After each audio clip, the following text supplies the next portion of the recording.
nandito po si Kokoy, pero bago siya rumesbak sa Running Man Philippines sa Buwisit Blaster muna na resbak si Kokoy De Santos. Eto na nga, Kokoy. Magpapasabog ka na ba? Magpapasabog na!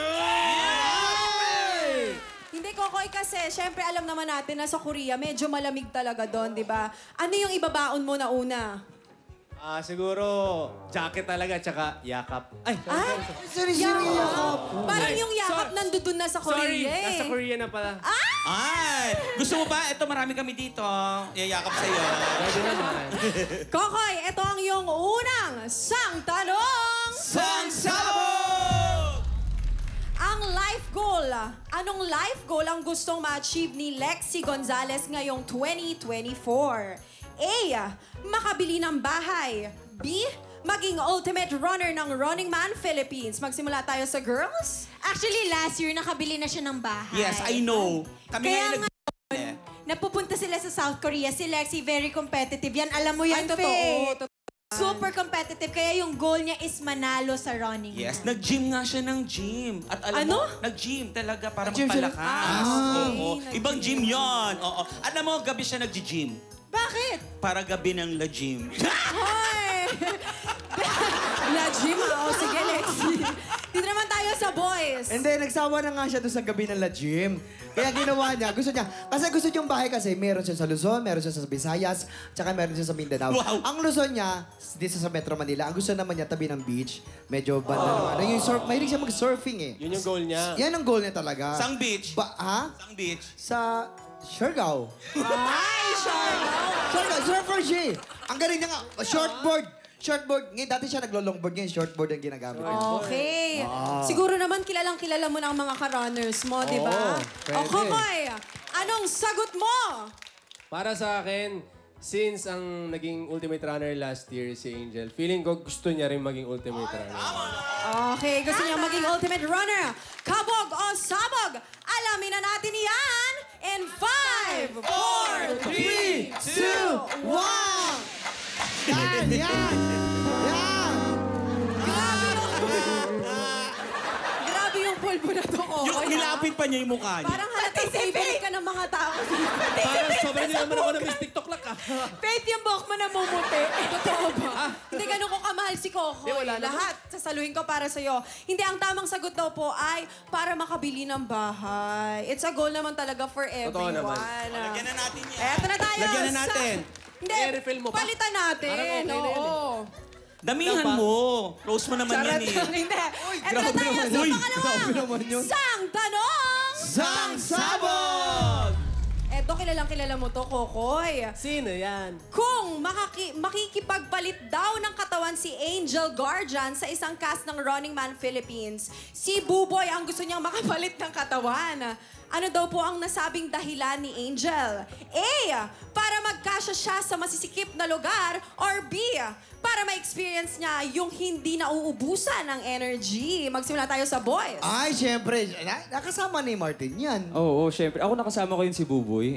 Tingin ko, kasi gusto si nila- Buboy maliit lang di ba? Ito, si Angel, gusto niya. Oo, gusto niya maging si Buboy. Oo. Kasi syempre pag sa Running Man, di ba, very physical yung mga activities dyan. Mas maganda yung nakakalusot ka doon sa mga maliliit na butas. Oh, tsaka hide and seek, nakakapagtago siya sa tabo eh. Ano? Oo, yun ang gusto niya. Tsaka ano pang gusto niya sa sakyan?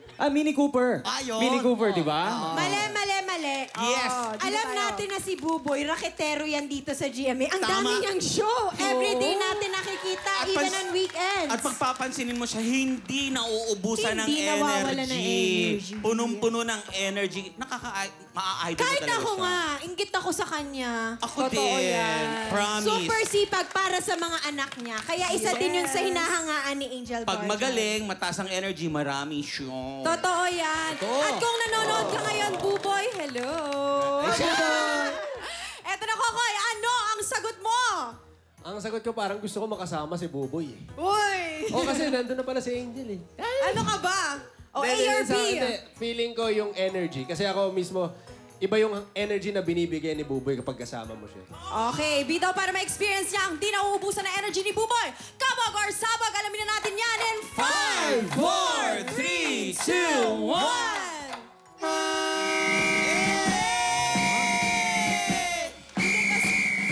Isa mga best friend ni Kokoy, si Buboy talaga. Kaya tama po yun, dahil si Buboy daw ay hindi nauubusan ng energy kahit pagod na pagod. Tama yan. Ito na, Kokoy. Ito ang iyong huling sang tanong. Sabog! Bago pa ikasal, una munang naging crush ni Glyza De Castro ang asawa niyang si David Rainey. Dahil sa isang katangian nito, ano daw yon? A. Suplado si David. B. Malinis ang kuko ni David. Oh. Malinis ang kuko. Kasi alam mo mga lalaki, yung mga babae, hate na hate nila yung mga madudumi ang kuko. Oo, kailangan laging malinis. Kaya tingnan mo ako, laging malinis ang kuko. Kasi pag malinis ang kuko, malinis din sa buhay. Totoo. Ay, tama ka dyan, Rabi. Ako Si naman. Jason, ang dumi. Yung kuko niya may kilay. Wala ha? Ba't hindi mo ipakita yung kuko mo kasi? May kilay yan, may kilay. Malinis. Wala na, nangat-ngat niya na.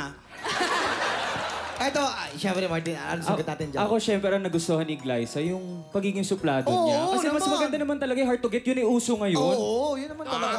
Hard to get. Sa sobrang suplado, hanggang ano, ngayon, di pa rin sila nag-uusap. Pagkakasal, hindi na nag-usap. Hindi na, suplado eh. Ikaw naman, Kokoy, ano namang sagot mo? Para sa akin yung hard to get. Oo, yan, suplado. Kasi wala tama. akong idea talaga eh. So feeling ko hard to get. Oh, dahil Suplado. po hard to get, kabog or sabog ba? Alamin na natin yan in 5, 4, 3, 2, 1. Ay, buti naman. Congratulations, Kokoy! Dahil ang total score mo ay subok! Aha! Isang Not galing bad, ito. not bad. 2 points, pero yung pulbo ko para pang ilang episode. Kamusta ka naman, Kokoy? Okay naman, masaya. Siyempre, nag-enjoy ako. Yes, mga kapuso, TikTok Clock, Running Man. Thank you so much. Si Martin. Ay po, asawa ng asawa ko, January 15 na po yan sa GMA Prime. At saka Black Rider po, every week. Nights po yan. Sana po panoodin niyo po yan. Tsaka po, abangan niyo po kung sa Lipa po, Fiesta po dyan. Tsaka po sa Batangas City, Fiesta po. Happy Fiesta po sa Batangas City. Happy Fiesta po sa Sa Lipa. Quiapo kanina ha, ay kahapon, happy fiesta po. Yes po, Running Man. Papunta na po kami ng Seoul, South Korea. This week na po yan. So abangan niyo po. Social media accounts. Follow niyo po kami and like para At updated sino ba kayo. magiging guest dyan sa Running Man? Madami ba? Parang may gusto nga dito sa katabi ko dito eh. Ay, Gusto may mag-guest yan! Mag-guest. Actually, wala talaga kami idea to. Wala kami idea. Running Man. Yan. Maraming po salamat po sa pakikipagkulit po sa amin today. Mga tiktropa! Bukas po dapat po on time kayo dahil kapag 11:50 na, Magkaka-blessing ka na! Kaya mga tiktropa, kita-kits po ulit bukas dito lang sa TikTok Live! Tuloy lang po sa pagpipilang ng logo. Baka maya-maya may lumalabas pa. Viva Senyor Nazareno! Kita-kits po tayo sa Lipa! Sa Big Bang!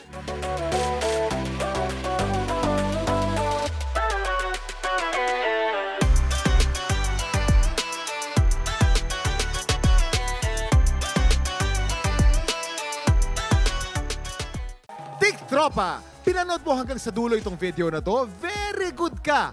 For more happy time, watch more TikTok Clock videos on our official social media pages and subscribe to GMA Network official YouTube channel.